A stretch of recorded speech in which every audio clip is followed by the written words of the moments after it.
Think deliberately, live deliberately, deliberate documentary. Joe HerrNeckar is a former officer of the United States military. After his tenure, he spent time leading teams and managing operations across healthcare, technology, and manufacturing. Joe, what was your first experience with technology like? How old were you, and what did it mean to you? So my family, we would take long road trips, and I remember having a cassette player that I could listen to anything my parents gave me, but it would help sort of transform those road trips from an experience of just visual intake to visual and auditory intake, that there was some association there. Mm. And so I distinctly, like, I haven't thought about this in a long time, but that prompted me. Your question was, I remember we took a trip up to Banff, and I might have been 7 or 8. And I remember listening to this song, I Would Walk 500 Miles. And there was a whole album on that cassette, but I would only listen to that song. And I was a kid. So I think it was 6 hours of me just listening to that song on repeat on that trip. And so, yeah, I think that's the first tech that I really remember being mine that sort of changed my perspective of the world. What's so interesting about that is your connection to music. That resonates with me because the first piece of technology that I remember impacting my life was the iPod Shuffle. Yeah. And I remember being able to go through different songs and download them. And I remember in a similar way that I had a set of like a couple of songs that I would listen to over and over again. And I remember how much that meant, and specifically how music particularly was so impactful through technology. Yeah. For me, it really set sort of a precedent that through my life, at every stage, uh, some of the clearest memories are sharing my music, my personal preferences at the time, and getting feedback from people, whether it was good or bad. Uh, there's very strong memories of being a teenager and sharing music and getting feedback from my friends. And universally, they didn't appreciate my taste in music, but that's because I think we were all teenagers and nobody appreciates anybody else's perspective on life. And so, yeah, it was a major impact, really set a through line that carries through to today. Absolutely. And I'm curious, when it came to experiences socially, where was technology involved there? Maybe not just with music, but through school. Like, how did you experience that in education? How did you experience technology there when you were growing up? Yeah. So in the 90s, when I was in elementary school, middle school, we didn't have computers that we could use individually. So we still had computer rooms that you would go to for a class. And more often than not, they were very, very old, very expensive.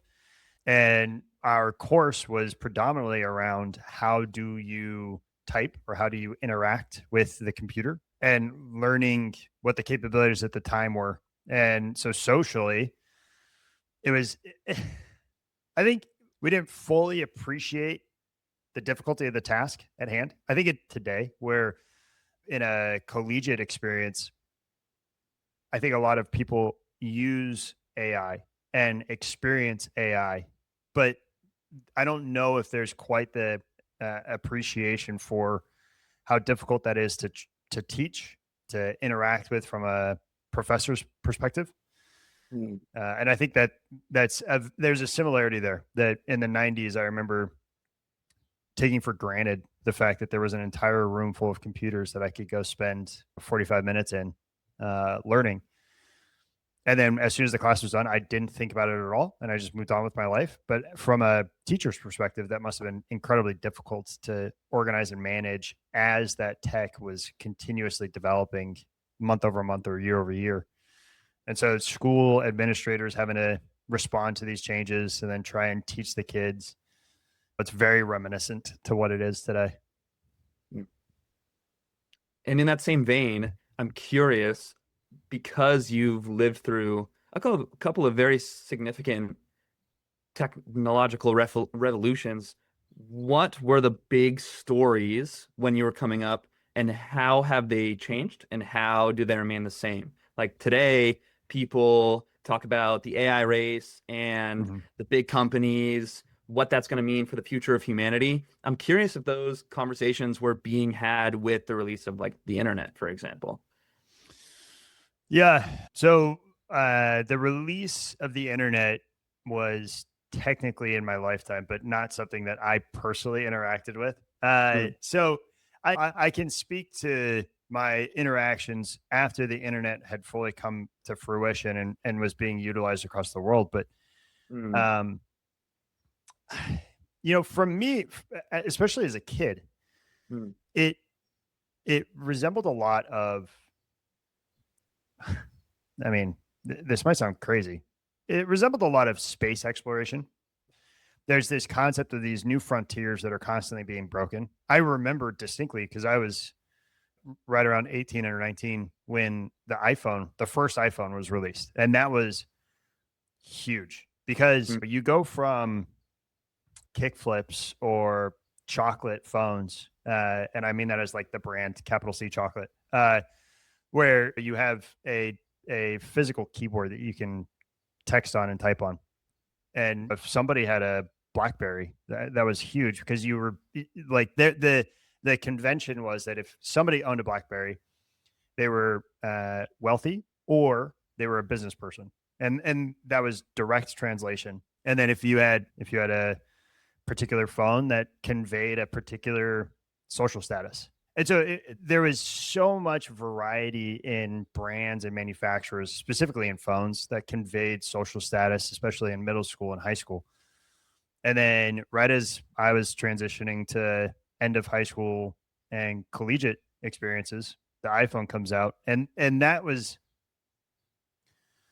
uh, it was incredibly exciting because it felt like we had grown up in a generation that had started when we were around. So the release of mobile phones that could fit in your pocket and could be affordable.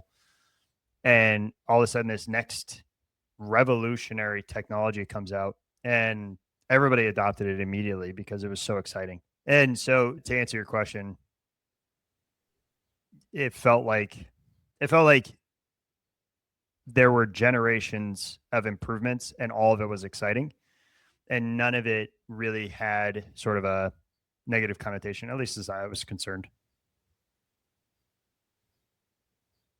I remember Blackberries too being having the capacity to send text, connect with people very Yep. quickly, how that evolved then with the iPhone from the early models to now being able to have a fully functioning computer in many ways, Yeah.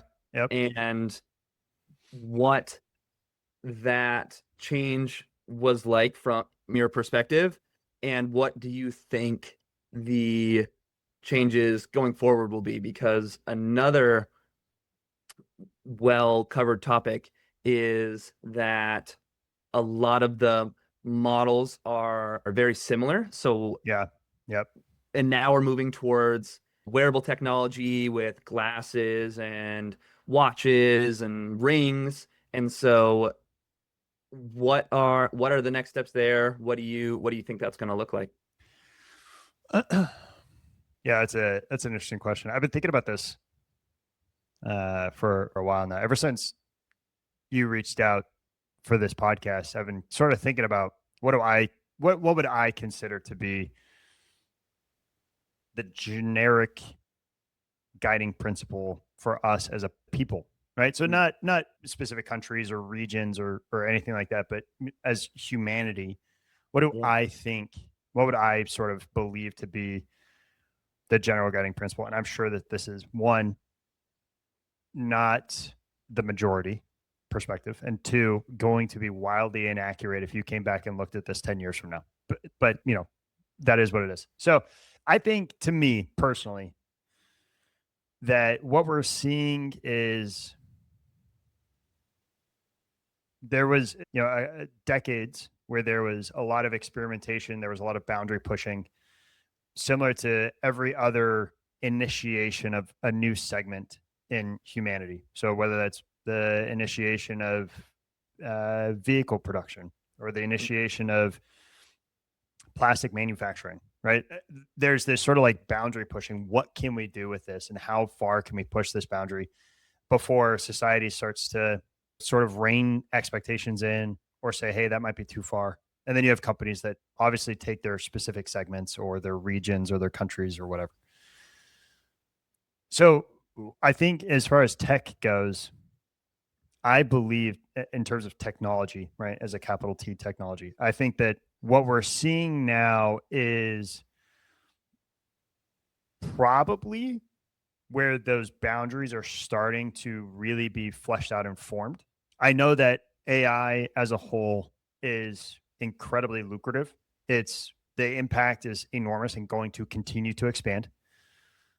However, I do think that there's a not insignificant chance that there is small, partial, or large forming bubble around AI in terms of an investment and actual return on that investment. I think the rate of return for the technology and its impact is changing. And so you're starting to see industries that want to build AI data centers, but the plans for that data center from first draw to break ground are having to change because the technology is moving so fast. So there's some really interesting wrinkles in here.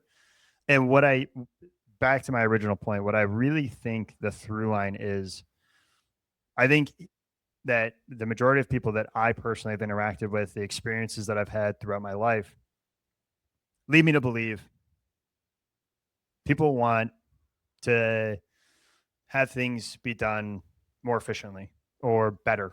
They want to get from, I want to learn this new technique or style or skill, to I am at least proficient or comfortable. They want to get there quick, but they also still want tangible physical experiences. And I relate that back to the loneliness epidemic, that there is some portion of the population who is experiencing loneliness at a scale that we haven't seen before.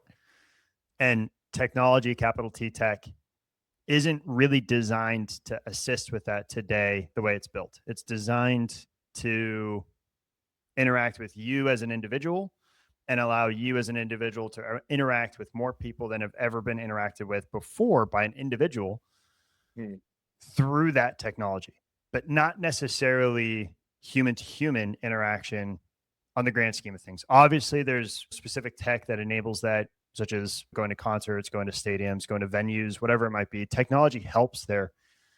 But I think of the vast majority of tech as sort of seeing how can we improve the desires of the individual, but not the effect of the population as a whole.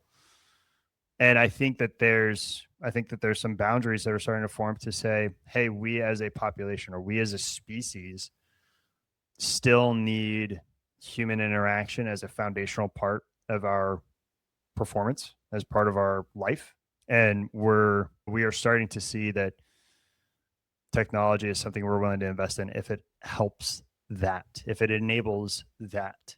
So it hasn't escaped me that you and I are having a conversation through computer right now. And so I think there's some irony there, but yeah, I to answer your question, I think the future of tech is going to continue to be establishing and finding those boundaries where certain companies can find segments that they're specializing in, blue oceans that they can explore. But what I really think the future of technology is within the scope of reality that we exist in today, finding what those boundaries are and then prioritizing the technology that helps us within those boundaries. So engagement, or whatever the individual wants, obviously. But I think there's going to be sort of a pendulum swing back towards what does technology enable for me that doesn't take away from the human experience. Yeah. And you said engagement, which I think is a piece that technology and digital products have really leaned into as a source of generating revenue over the years. It's very Yeah. lucrative to hold attention. You, in content creation, for example, you're looking for hooks. You want to get people watching your videos, spending more time, giving views, and that can be very lucrative.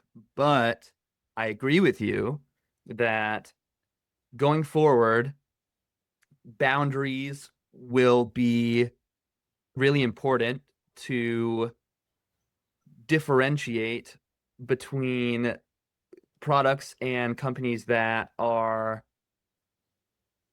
using technology to either hold attention, like have lots of viewers, have lots of users, Yeah. or help the customer with connection, with throughput in the physical world, and using technology as a tool in a vast toolbox that we have at our disposal now to facilitate connection in. And I think for humanity that is going to be a vital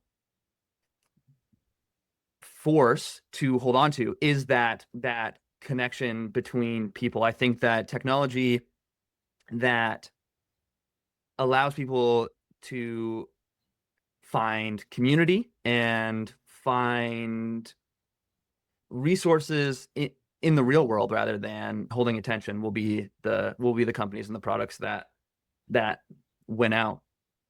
Yeah. Like I would ask you, in your mind, what have been the 2 to 3 most impactful capital T technologies that have impacted your life?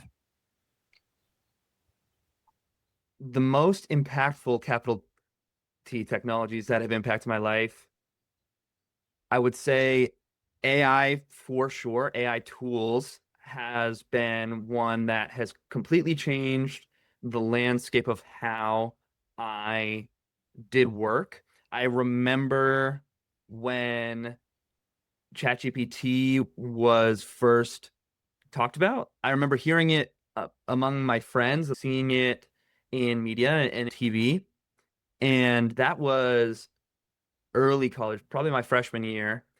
And that was when I started using it.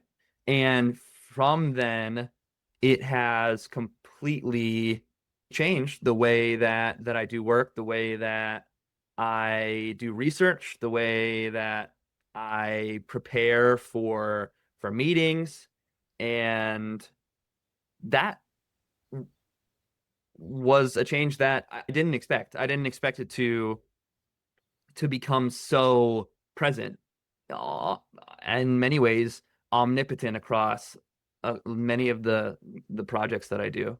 Another one is certainly the mobile technology for connection, like being able to, as we have said, talk through computer.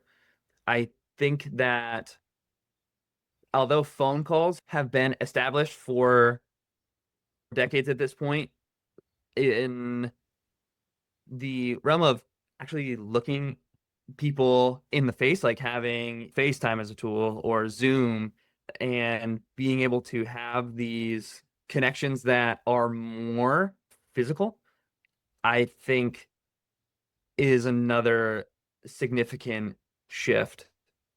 And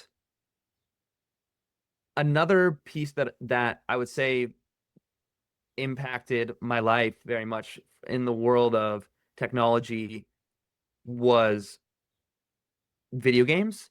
And I think that has been a pretty significant shift, not just for me, but for humanity in general, being able to engage with games, with recreation, with stories and narratives Yep.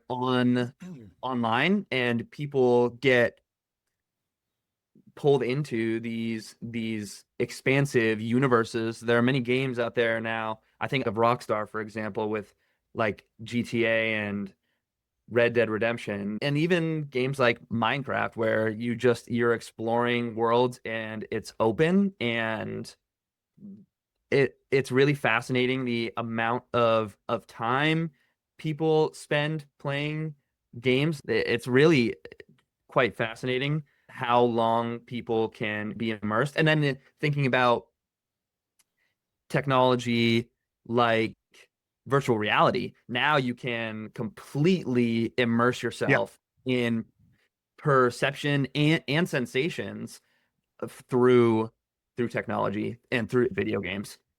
Yeah, that's an interesting one because I don't think technology has improved the stories told through the medium. Mm. And that might be controversial, and I'm happy to be proven wrong, but in my personal opinion, the quality of a story, whether it's told through movie or Mhm. book or personal interaction or video game or podcast, whatever, Mhm. the quality of the story has not been impacted, but the method or the quality of the conveyance of that Yeah. story has. But and this is what I find interesting is that it's only relative to the expectation. And so my wife and I were talking yesterday about two recent blockbuster movies that came out, one being the most recent Star Wars movie and the Mm. other being The Backrooms. And so these are two movies that came out to theatrical release with probably a 10 magnitude difference in the budget to create the movie, but the result was completely different. And Star Wars might be the worst of the extreme examples. I think He-Man, the newest He-Man movie, might be the better example because that is a multi-hundred million-dollar budget movie that by all intents and purposes told a story that has existed since the 80s, and yet the result is the movie, at least as far as yesterday is concerned, was being considered a commercial failure because the amount of money it made back was not enough based on the expectations that the producers and the distributors expected. And then you convey that to The Backrooms, which by and large is a big budget independent movie. It's not really independent, but I think a big budget qualitative independent movie that could have made the exact same amount of money in returns as He-Man and been considered successful, I believe. But it far exceeded that. And it had nothing to do with, as far as I'm concerned, it had nothing to do with the technology used to make either movie. It had everything to do with the ability to understand what story should be told versus what expectations exist in the population that you aim for a story to be received. And so I find it just really interesting that to your point, the technology of video games as story conveyance methods.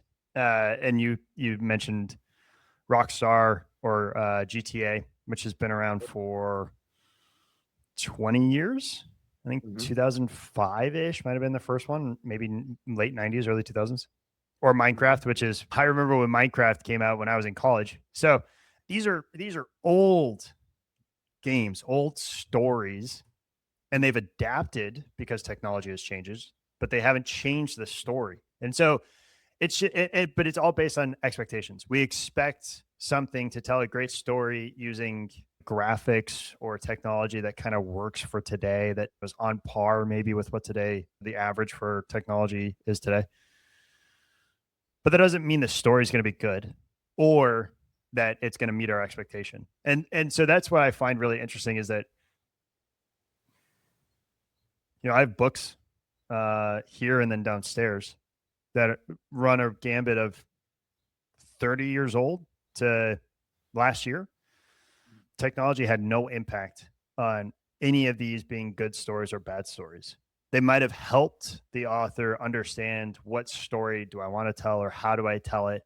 They certainly helped the analytical side if there's research books in here, but it also probably helped the conveyance and the processes to get the book published, right? Like there's all the back end stuff, but it still required a human.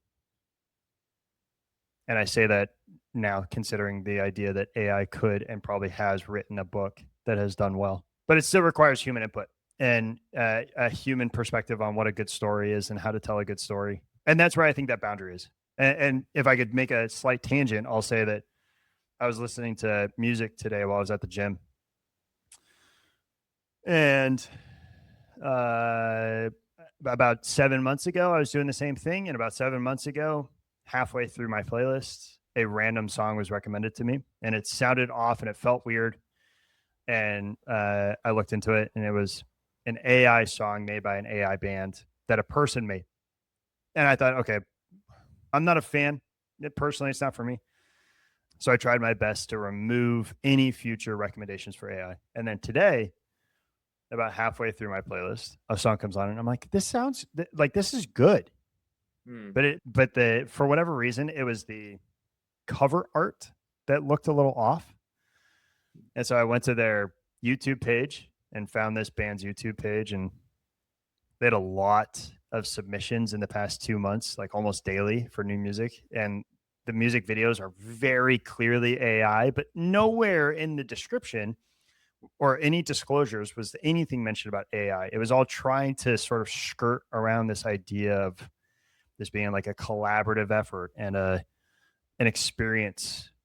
And it took more digging to find out it was an AI band, but the music was conceptually better than the first time I experienced it like 7 months ago.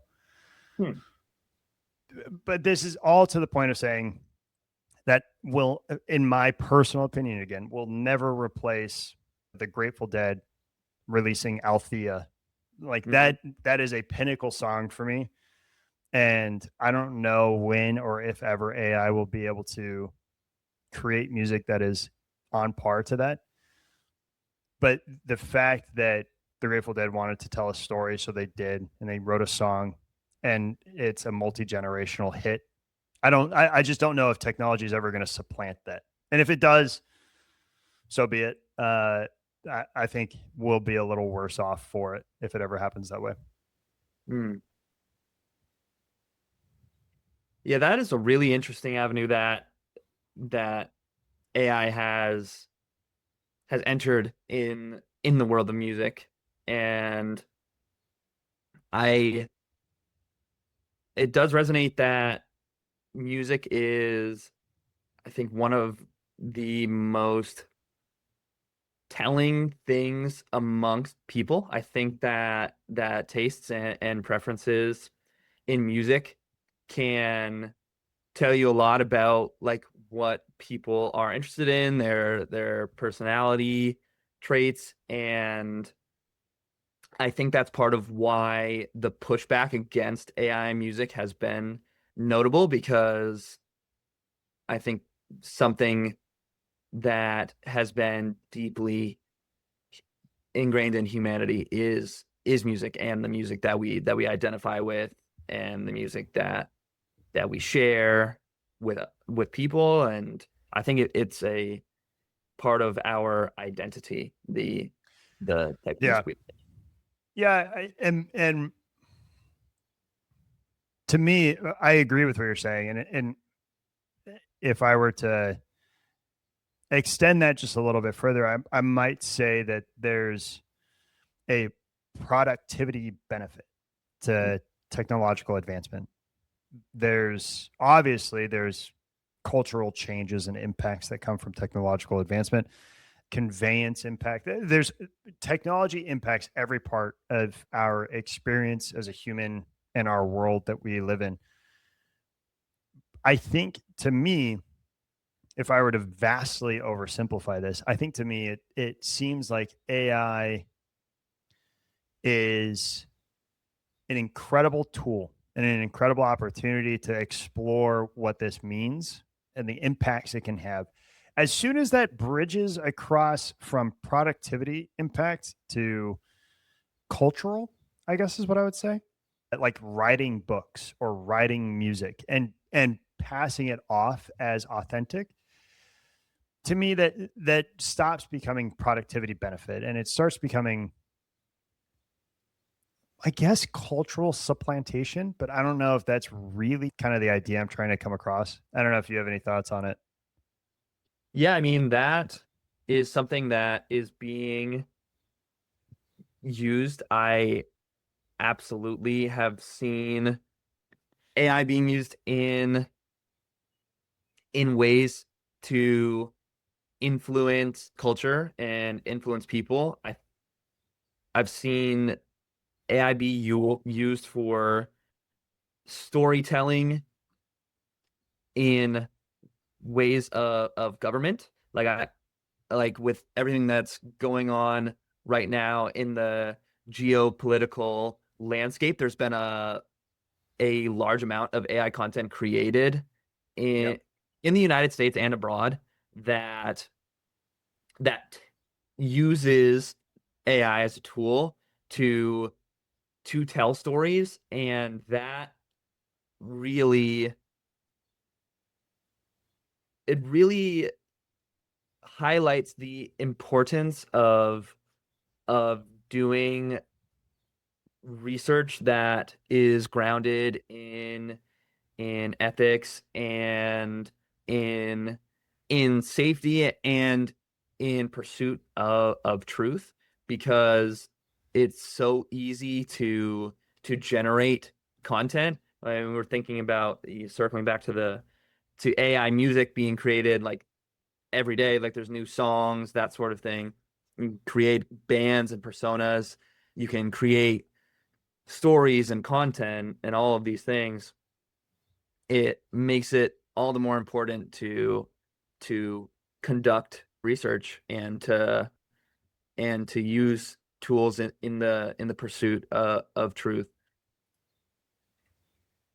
So that is in reference to cultural supplementation.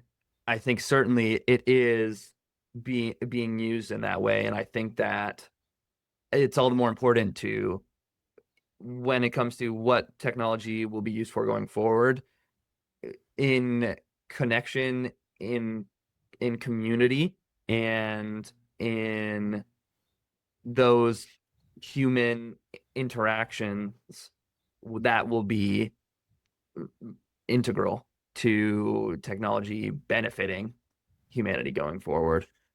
Yeah, I'll say that there's a line from a great book. So the book is 4,000 Weeks by Oliver Berkman, but the line in there, oh, actually, no, I misspoke. It's an article called The Ordinary Miracle of Existing. But there's a Mm, line in there that says, one can view all of human history, including our art, our science, our exploration, our invention, as a gradual increase in perspective of ourselves and of the world. mm. And so I think that that ties into what you're describing and what we're talking about here. Um, because, you know, uh, I always, I think a lot of people always consider what the impacts and effects of time travel would be. Mm. And I think one of those things is that society and people, we need a gradual shift in perspective because it affords us the time and understanding to be comfortable with where our current operating sphere is. And then as it shifts or changes or adapts, especially as technology improves, we again become comfortable with the new perspective and then we move forward from there. That one of the interesting things about the rapid advancement in technology over the last 30 years is really 40 years is um, that opportunity to gain that perspective is shortening. There's a senior vice president I used to work with, and he mentioned something that I thought was incredibly provocative and accurate. He said that, and this was a couple of years ago. So he said, we used to operate on the understanding that as a business, we had roughly 2 years to sort of adapt to industry change. And so every 2 years, you could expect someone to make a major advancement. You as an organization had to adapt or improve upon that. Otherwise, you were kind of left behind. But you were given this, and this is very rough, but you were given roughly 2 years to adapt. And he said, as soon as AI came out, that time window was cut in half. And then pretty much month over month, that time window continues to shrink. So as a business, at the time, we were basically operating on roughly 3 to 6 months. That every 3 to 6 months, something would change that would impact our business, and we would have to react. And we would either, but this is the crazy part, we were getting to a point where we were starting to elect into skipping this current iteration in anticipation for what the next one would be, because we believed we would be better set up or better positioned for that next advancement. And so we were, by and large, choosing to skip shifts.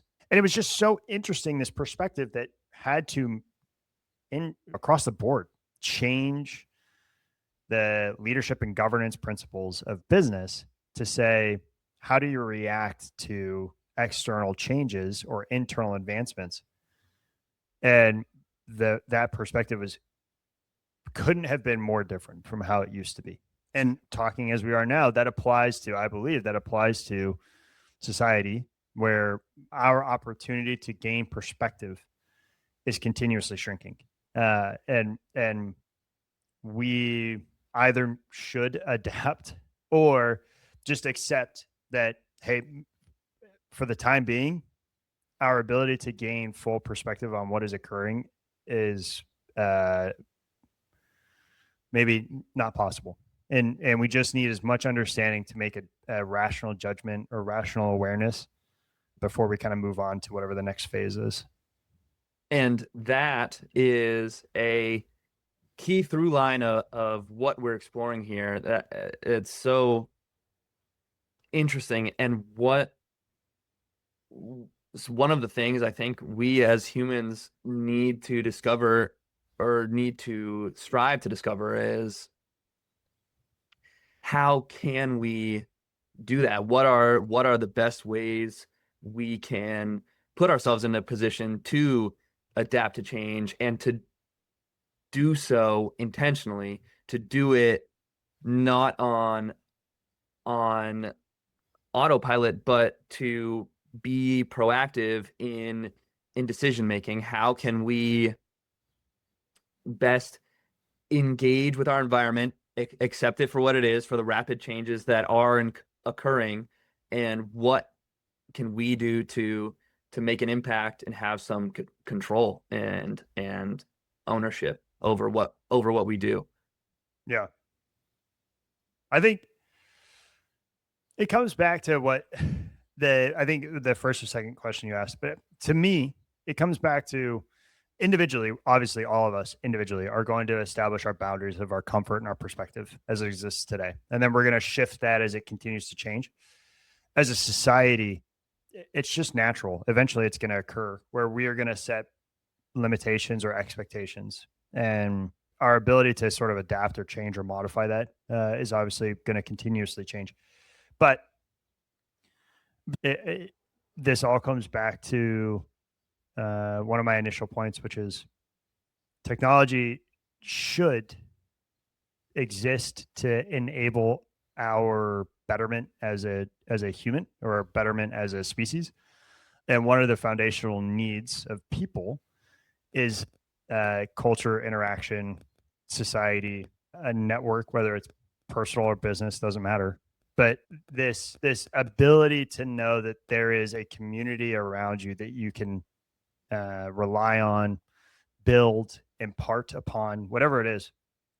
And so I think that the more tech takes us away from that, the harder the boundaries are that are eventually going to be set. The more tech adapts to enable that or improve that or facilitate it, I don't know if those boundaries are going to be set as hard lined. I think the boundaries are going to be maybe a little bit more amorphous and forgiving as technology continues to enforce that perspective, while also obviously still exploring its boundaries itself.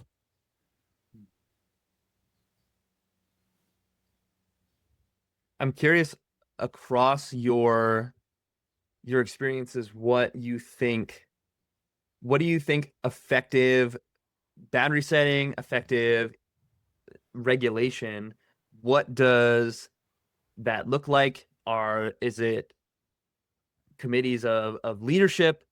Is it something where people are electing people to make these large scale decisions of what tech's going to look like? Something that I think is incredibly interesting is the differences between corporation and government when it comes to the power of technology, in that tech is supporting operations, supporting infrastructure, Yeah. and it is now being controlled in many ways by corporations rather than government specifically. And I'm curious what it's going to look like to regulate these systems and regulate this technology in a way that benefits the people that it's serving and humanity as a whole. Like how do we establish leadership, governance, regulation, expectations? Yeah, I mean, that's a great question. I think there's a multitude of responses. The first to me is uh, voting with your wallet. You know, that's a personal belief that I hold to, that if I support something or I believe in something or I think something is ethically motivated or its uh, business objectives align with what I believe in, then I'll support it financially. We talked a lot in our MBA courses about the general erosion of customer loyalty, that customers are more willing now following the pandemic to find a company that delivers what they expect at a price point they expect and then buy that product regardless of who made it or who it's associated with. And so that leads to an erosion of loyalty. So people are less willing to stick with a brand simply because of the brand. And I think that helps with what you're talking about, because what you're talking about is how do we support what we believe in? How do we stop advancements or changes or adjustments or whatever that we don't believe in? Mm-hmm. And to me, the foundational impact is, and this is coming from an American, someone who has only ever really experienced the free market economy or some semblance therein, and the belief that an investment, mass market investment, flow of funds and money is how you show support or changes. And so one of the things that I mentioned early on is, if AI is or is not a bubble, nobody knows right now. There's obviously experts on both sides, pundits on both sides who can argue both ways. But I think back to the dot-com bubble, which burst in 2000, 2001, somewhere around there. Mm. And that was driven by mass investments in early tech internet companies. And then those founders, those companies, certain people left, pulling a lot of that investment out. And so the result was a crash that fundamentally changed how companies delivered or started or established themselves in a post-dot-com bubble. And obviously, similar to today, there were pundits back then who were arguing both sides that this is or is not a bubble before it burst. And so we only really validated it with hindsight. And I think that's kind of where we are today. There's trillions of dollars flowing into AI investments, infrastructure, stability, training, education. And we're not, I think it is pretty interesting to see it today that we are not going to see if this is or is not a bubble until 20 years from now. Whether it has or hasn't burst, we're going to look back and say, oh, it was obvious. It was obvious it was, or it was obvious it wasn't. But when you think about it today, you realistically can be swayed one way or the other, depending on who you listen to and what you believe and what the indicators are telling you. And so, to answer your question, the easiest way that I believe is your personal investment, what you buy into, what you invest your time and money into, and then what the communities are or are not willing to support. I think parents as a whole are incredibly powerful to say, I do or do not want my kids to be exposed to this. And that sways local or federal regulation across the board. We've seen in Europe, regulation gets passed to protect children from, or attempt to protect children from what the parents and regulators believe is gambling. And that's gambling introduced to games marketed to children. And so you're saying, is it gambling or is it not gambling? Is it harmful or is it not harmful? Everybody's going to have their own opinion there. But to answer your question, that's what I think it is. I think it's, I'll create a nice through line thread here. It starts with the community, that you build connections of people who like-minded or believe the same things you believe or have the same principles you have. From there, you kind of vote with your wallet as a group. What is the whole supporting and believing in? And then from that, it falls through to social regulation and then government regulation of technology and technological advancements. That's my perspective on the matter. What do you think? I think that is resonant. I think voting with your wallet absolutely is a way to support causes that align with your views and with your guiding principles and ethics. I think that information is really important to research for the resources and tools that we have now, because there are so many of them out there. I think that the culture, the ethics, the mission of companies is really important, and also being diligent about finding and interpreting actions that companies take, and and being able to analyze that and to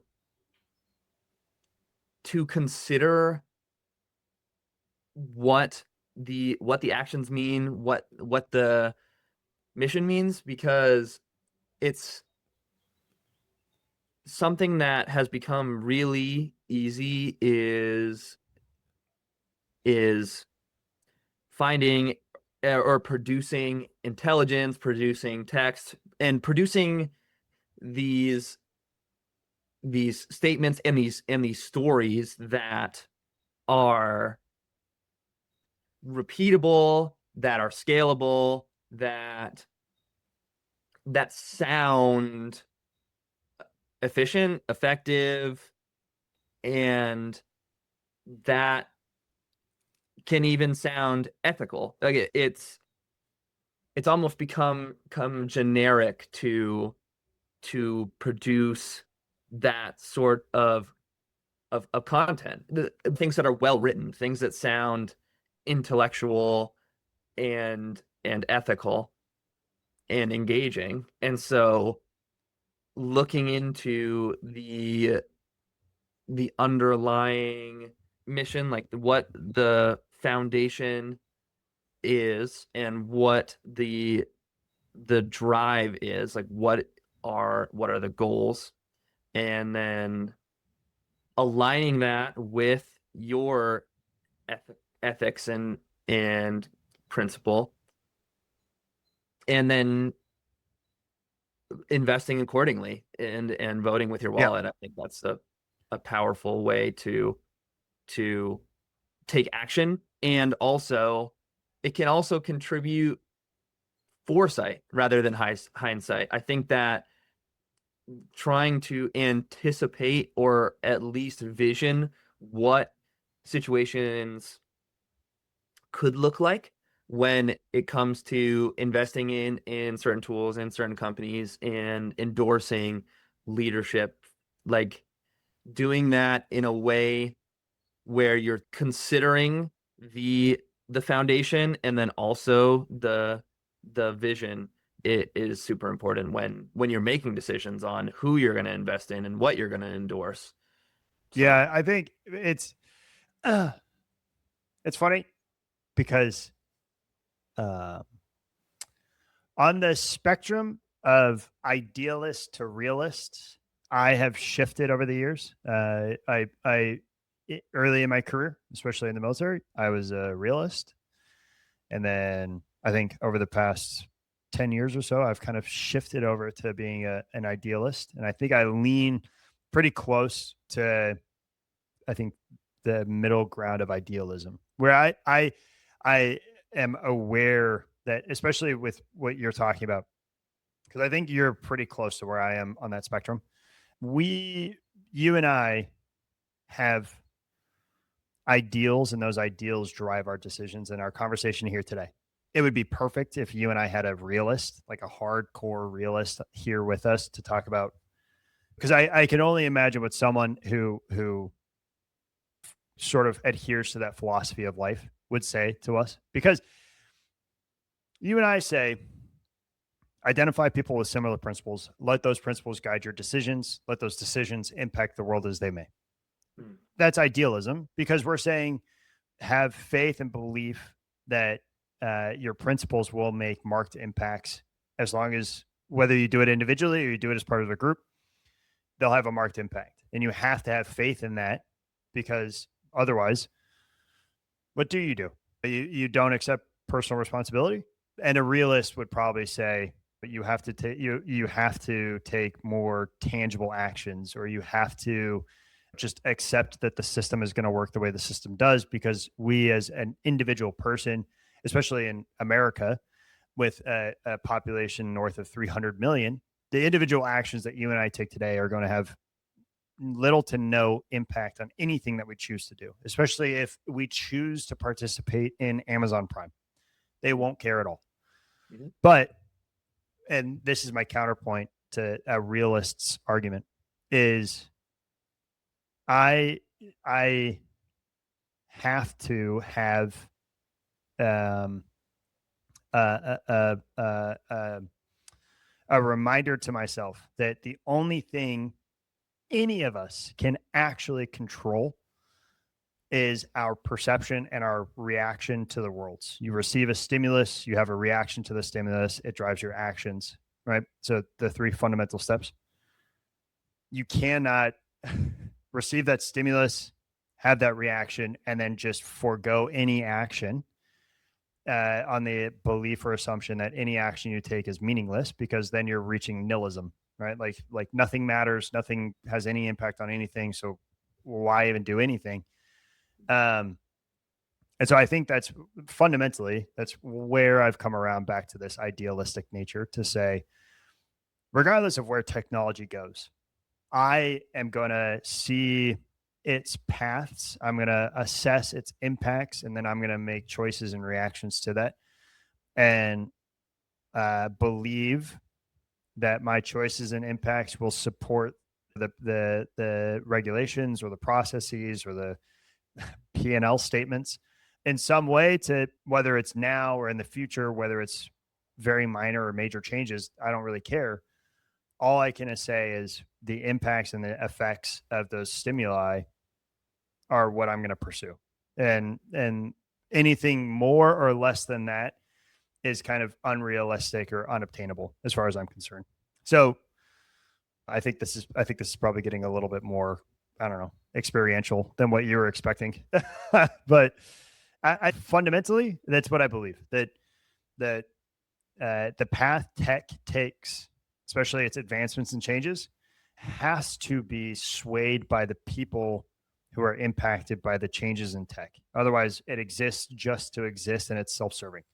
And I think that groups of people, societies, regions, countries, whatever, are going to adopt different aspects or facets of tech than others, and that's going to drive the technological advancements. So I think if I were to answer one of your earlier questions, and one of my questions to you that you responded, you said, I thought it was really interesting. I asked you top 2 or 3 most technological impactful things. The first one you mentioned without hesitation was AI.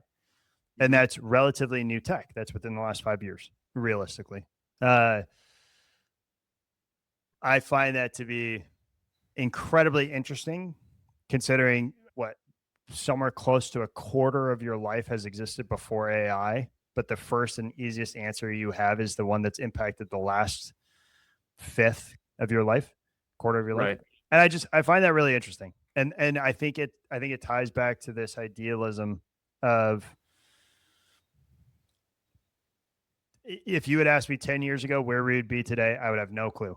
And I would definitely be 100% wrong. I'd probably base it off of the Iron Man movie and say that we're all in suits and we can talk to Jarvis. Think wherever we are 10 years from now or 20 years from now, it's going to be dictated by those who are brave enough to try new things. Mm-hmm. But those new things have to get adopted, and they have to get adopted by the early majority.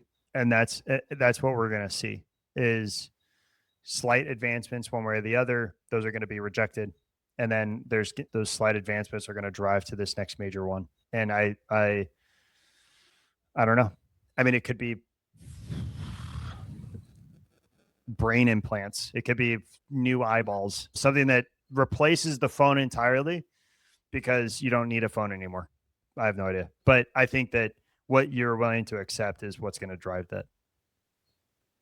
Yeah.